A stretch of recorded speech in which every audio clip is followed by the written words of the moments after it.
আজ এক অপূর্ব স্বাদের রেসিপি নিয়ে এসেছি আপনাদের সামনে।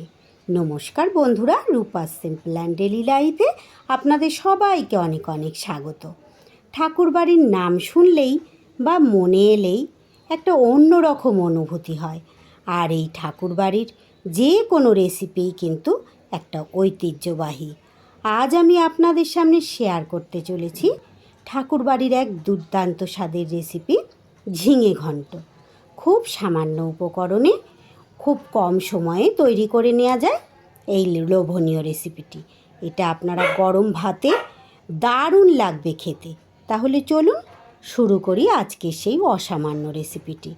ভালো লাগলে লাইক, কমেন্ট, শেয়ার করে আমার পাশে থাকবেন। আর যারা নতুন এসেছেন, প্লিজ বন্ধুরা, আমার রেসিপি যদি ভালো লাগে আমার চ্যানেলটা সাবস্ক্রাইব করে আমার পাশে থাকুন। রেসিপির জন্য আমি এখানে 500 থেকে 600 গ্রামের মতো ঝিঙে নিয়ে নিয়েছি। ঝিঙেগুলোকে খোসা ছাড়িয়ে এইভাবে একটু বেঁকা বেঁকা শেপ দিয়ে লম্বা লম্বা করে ফালি করে কেটে নিয়েছি। কেটে ধুয়ে জল ঝরিয়ে পরিষ্কার করে নিয়েছি। এইবার গ্যাসে আমি কড়াই বসিয়ে কড়াইতে দিয়ে দিচ্ছি 2 টেবিল চামচের মতো ঘি। যেহেতু এটা ঠাকুরবাড়ির রেসিপি বন্ধুরা, ঠাকুরবাড়ির রেসিপিতে কিন্তু এটা ঘি দিয়েই সম্পূর্ণ তৈরি করা। আপনারা চাইলে এখানে শুধু সাদা তেল দিয়েও করতে পারেন বা ঘি আর সাদা তেল মিশিয়েও কিন্তু এই রেসিপি আপনারা তৈরি করতে পারেন। ঘিটা পুরোপুরি গলে গেলে তারপরে ফোড়নে দিয়ে দিচ্ছি আমি একটা তেজপাতা, খুব সামান্য একটু গোটা জিরে, আর দিয়ে দেব খুব সামান্য একটু হিং। ফোড়নটা থেকে সুন্দর গন্ধ বেরোলে দিয়ে দিচ্ছি আমি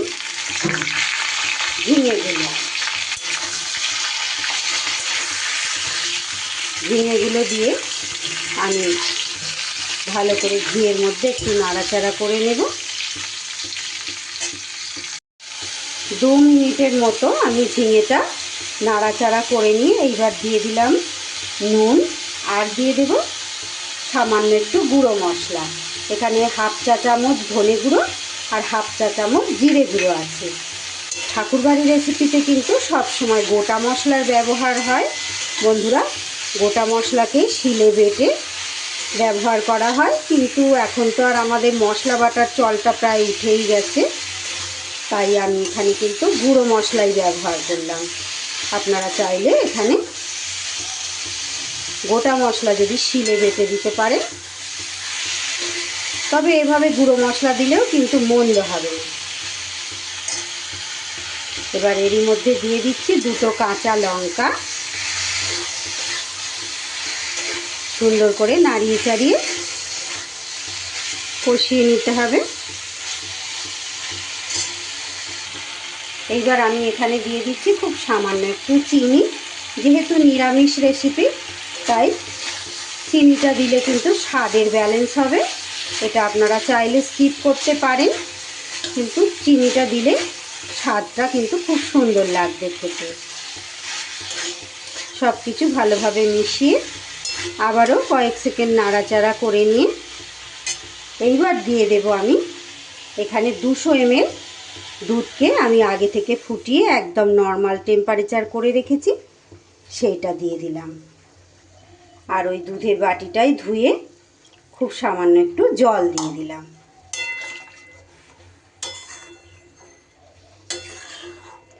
এই রেসিপিতে কিন্তু হলুদের ব্যবহার হবে না, কোনো গুঁড়ো লঙ্কারও ব্যবহার হবে না। এইবার এটা ঢাকা চাপা দিয়ে কিছু সময়ের জন্য সিদ্ধ হতে দিলাম। 2 মিনিট ঢাকা চাপা দিয়ে সুন্দরভাবে সিদ্ধ করে নিলাম আমি ঝিঙেটা। এইবার যেটা করব বন্ধুরা, এখানে আমি একটা বাটিতে 1 চামচ ময়দা নিয়ে নিয়েছি। ময়দাটাতে সামান্য জল দিয়ে একটু গুলে নেব। এখানে কিন্তু কর্নফ্লাওয়ার ব্যবহার করা যাবে না, ময়দাই কিন্তু ব্যবহার করতে হবে। গুলে নিয়ে এইবার এই ময়দা গোলাটা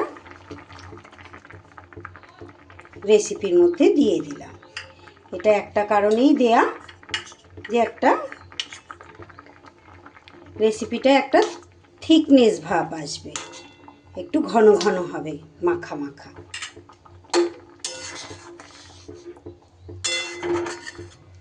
আমার ঠাকুরবাড়ির স্টাইলে ঝিঙে ঘন্ট কিন্তু একদম রেডি। এই সময় নুনটা একটু চেক করে নিতে হবে। নুনও কিন্তু আমার একদম রেডি আছে। এইবার গরম গরম ভাতের সাথে পরিবেশন করে দিলেই হবে। আপনারা চাইলে কিন্তু এটা রুটি দিয়েও খেতে পারবেন, রুটি পরোটার সাথেও কিন্তু ভীষণ ভালো লাগবে। তাহলে আমার আজকের রেসিপি কেমন লাগলো বন্ধুরা? আশা করছি অন্য দিনের মতো ভালো লেগেছে। ভালো লাগলে একটা লাইক কমেন্ট শেয়ার করে দেবেন। আর যারা আজ নতুন এসেছেন আমার চ্যানেলে, তাদের কাছে অনেক অনেক অনুরোধ, প্লিজ বন্ধুরা আমার রেসিপি যদি আপনাদের ভালো লেগে থাকে একটা সাবস্ক্রাইব করে আমার পাশে থাকবেন। পাশে থাকা বেল আইকনটা অল করে রাখবেন, যাতে যে কোনো নিত্য নতুন রেসিপি আমি আপলোড করলে সাথে সাথে আপনারা সবার আগে দেখে নিতে পারেন। তাহলে আমার আজকের এই লোভনীয় রেসিপি এখানেই শেষ করছি বন্ধুরা। গ্যাসটা আমি বন্ধ করে দিলাম। সবাই খুব ভালো থাকবেন, সুস্থ থাকবেন। আবার ফিরে আসছি আগামী দিন এমনই কোনো লোভনীয় রেসিপির সাথে।